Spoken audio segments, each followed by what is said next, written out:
Well, thanks for joining us tonight. In a small rural town in Lafayette County, Benton residents are finally getting some answers after the death of an 83-year-old woman.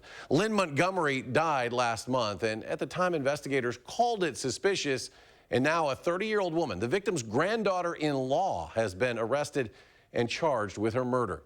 Police say that suspect, Shannon Bussin, was actually the one who called 911 saying a woman had fallen and wasn't breathing. However, newly released court records say the autopsy revealed troubling details that couldn't be explained by just a fall. And that includes bruising to her arms, face, hands, and ribs that likely came from blunt force trauma.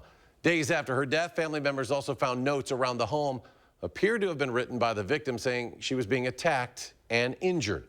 Those who knew Lynne Montgomery say she was an active member of the community and could be found throughout Benton, making her presence known. Our Catherine Merck spoke with those who she impacted.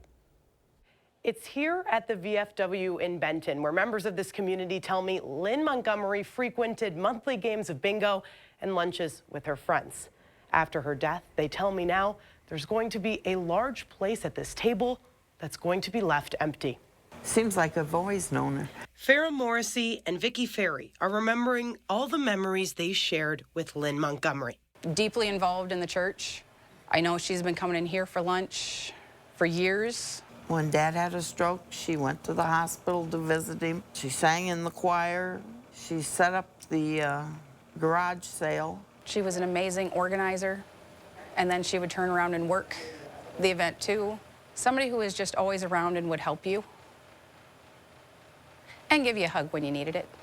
They say the 83-year-old never let her age stop her from being involved in Benton's small but strong community. She liked to travel, loved talking about the grandkids and her foreign exchange students and the trips they were planning to do. She liked to go. As those who knew Lynne continue to remember her after her death, these women say she'll always have a special spot here at the VFW and in their thoughts. I don't know, she was Lynne. She just did what she did.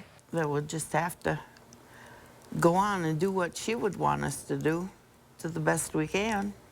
In a phone call, the sheriff told us he couldn't answer any further questions about if any additional people will be charged in this case. The sheriff's also asking that anyone with information come forward and respect the family's privacy at this time. Reporting in Benton, I'm Catherine Merck with News 3 Now. The sheriff says the charges involved in this case come after an extensive investigation. Shannon Bussin is currently being held in the Joe Daviess County Jail down in Illinois, awaiting extradition to Lafayette County.